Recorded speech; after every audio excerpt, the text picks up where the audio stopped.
by the other kingdom have been like, oh, just look under the stone. Look right here. That's the treasure right there. That's it. That's it. You don't have to kill anybody else.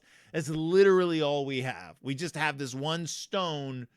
Someone did a sampler says peace on earth. We hid it under the stone. Don't know why. Probably would have done a lot more good if we had hung it, I don't know, on the front of the town, maybe on the wall of the town, peace on earth. You would have ridden up and been like, oh, probably shouldn't kill these people. Instead, we took the sign that said peace on earth and hid it so no one could ever see it. I don't understand. Maybe that's the point. Maybe like they were at fault for hiding peace on earth. I don't know. In any case, this is the same basic story. What's the treasure? The real treasure is your family. Now, I did just rewatch It's a Wonderful Life. I say just. It was a little while ago. But if you ever want to see me cry like an infant, I guess that's it. If you ever want to see me cry like the most upset infant, sit me down in front of It's a Wonderful Life. There's like 5 moments in that movie that leave me a mess, starting with old Mr. Gower when he almost poisons the kid and George takes the medicine back and then he hits him, but George is still just like, it's okay, I understand you're sad. Like that moment alone. The kid who played George Bailey, Bobby Anderson, I think his name was, he played young George Bailey. Phenomenal actor. Phenomenal. I know he only acted for like a couple of decades and then he retired from acting. He died like a while ago, but like into his years. But that kid is such a good actor. That moment alone just wrecks me. There's so many moments that wreck me. When Uncle Billy is like, when he one of us is going to jail and it's not going to be me, and he throws a Billy and Billy like collapses on the desk and he's sobbing, and then that squirrel crawls up on his shoulder. Like it's just a squirrel, it's an actual squirrel, but it crawls up on his shoulder like it's trying to comfort him. And this nutty old man who you've just been laughing along with because he's kind of goofy and silly and he's kind of a comedy character, sobbing in shame into his arms. I'm a goner. Zuzu's pedals. In any case, I don't remember what I was talking about. Oh. Because the end, I mean, I'm not even going to spoil the ending. I'm just going to say the point where Harry Bailey comes back and says to my brother George, the richest man in town, and then the thing says, no man is a failure who has friends. And you're like, yeah, that's the real treasure. Like, that's the point of the movie. Money helps. I mean, the movie is also just like, unfortunately, money has to help because that's the capitalist society we live in. It's not these people's fault that their lives revolve around this horrible millionaire who treats them like dirt and they are barely scraping by. But who, spoilers, gets no comeuppance. This isn't a Christmas Carol. It's a reverse Christmas Carol. It's a Wonderful Life is a reverse Christmas Carol. It's based on a short story. His name I can't remember. Very short story that basically starts with George at the bridge and then the Clarence showing up. But it's a reverse Christmas Carol. I knew there's no Christmas episode this year, so I'm getting into Christmas now. It's a reverse Christmas Carol. Christmas Carol is about a miser, a horrible old miser who is visited by ghosts and shown just how much he's impacted the world in a negative way, essentially. Like how miserable he's made the world, but how good and cheerful people are regardless. How good how humanity is in spite of people like him. But the fact that he does touch people, he does affect humanity. He is a part of humanity whether or not he wants to be. And so he'll make a bigger impact being a positive part of humanity than being a negative part of humanity, and Scrooge learns that lesson. Remember, Scrooge knows early on what the game is. Early on in A Christmas Carol, Scrooge is like, oh, I get it. You're showing me the past so that I'll change my ways. Well, I get it. Like, that's not what they're doing. Almost every adaptation of It's a Christmas Carol makes that mistake. Scrooge isn't learning to be a good person by being shown sad things throughout his life, or they're simply letting him see that he has an impact on the world, whether he wants to be a part of this world or not. And that whether or not he intends to, he's making people miserable who are good people. Like there's good in this world. It's hard for me to explain. Christmas Carol is a lot deeper. So the reverse of that is It's a Wonderful Life, which is a wonderful man, a wonderful man who everybody loves, who thinks he is who thinks the world would be better off without him, who thinks that he's worth more dead than alive. And he gets shown by a spirit that he also does have an impact on the world. Like it's this mirror image of, so instead of it being like, you've got to become a better person, it's like, you are a great person and you have affected this world. If you were not here, this world would be worse, a much worse place. And that applies to everyone. Like that applies to everyone. So that's like the It's a Wonderful Life thing. So I get what they're saying. That's the real treasure. However, I don't buy it. I don't buy it for a second in this story. Moving on. The Berenstain Bears, the Condemned Backscratcher is the exact same story as the Berenstain Bear Scouts Save That Backscratcher, with the exception of there being no mention of the Great Bear War. There's no mention of the Great Bear War, so it's the quick rundown. Old Shag sits in the middle of Beartown Square. That's where bears come to scratch their backs. It's been there for forever. Grizzly Gramps is chastising the kids because they're goofing around near it, too close to it. And while he's chastising the kids, a guy comes and puts a condemned sign on it. It's being torn down to make way for a new freeway or a highway. And they're like, what, a new highway? Turns out the highway is a scheme cooked up by Raffish Ralph and Mayor Honeypot to make money. They're going to build it with it's going to be named the Horace J. Honeypot Highway. And he's like, we're going to make a ton of money off this. And Horace J. Honeypot's like, how? And Raffish Ralph's like, we're going to use substandard materials. And I guess get the funding and then skim off the top and pay the lowest bidders, I guess is the way it's going to work. In any case, it's a town square. Like they show a map of it and it's just going to be a 4-way stop. Like just a 4-way with stop signs. Like it's just a simple it's not a highway. They're just tearing down Old Shag to put a stop sign in, basically. I thought, because I forgot this was 85, I was like, oh, they're going to end up just building a roundabout. Like that would make sense. There's cars there. It's not just a pedestrian walk. There's cars there. So the town throws a fit and is like, you can't do this. Old Shag has been here for generations. And Mama's on the Historical Society.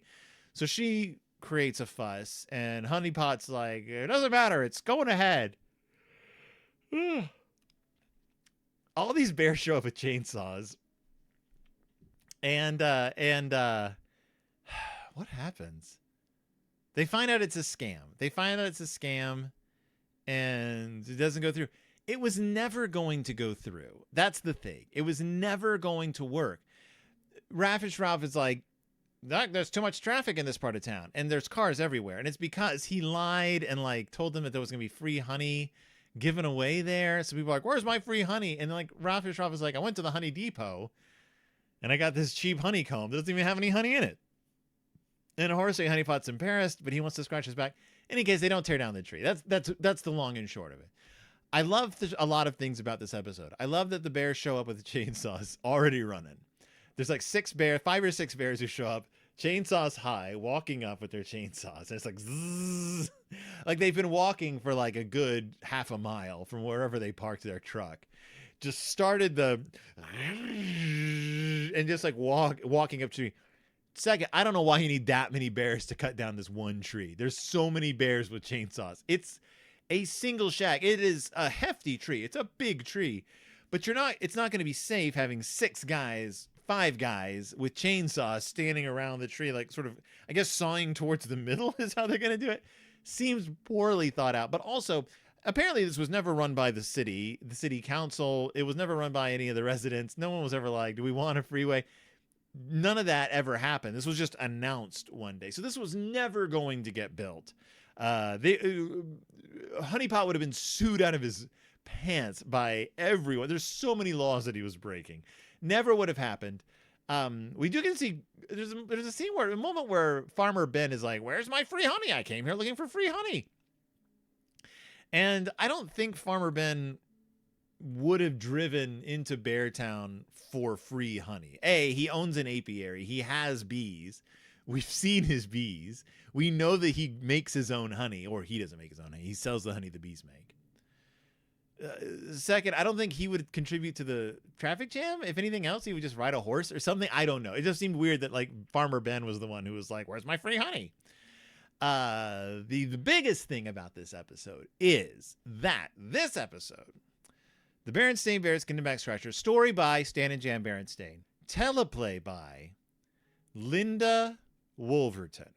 Linda Woolverton. Now you may be saying, who's Linda Woolverton? If you don't know much about like the history of animation, if you don't know a lot about like writers of films, Linda Woolverton, she's a novelist, she's a playwright, she's a screenwriter, but her biggest claim to fame is that she was the first woman to write an animated feature for Disney. That movie was Beauty and the Beast, which was the first animated film ever to be nominated for Best Picture. She co-wrote The Lion King. She worked on Mulan. She wrote the book for the Broadway adaptation of Beauty and the Beast, where she received a Tony Award nomination and won an Olivier Award. She wrote screenplays for Maleficent, Alice in Wonderland, Alice Through the Looking Glass, the sequel to Maleficent. She got her start, though. She had a traumatic childhood, a terribly traumatic childhood. She got a degree in theater in the 1970s. She was a drama instructor in the 1970s. She got a job for CBS, I guess to pay the bills.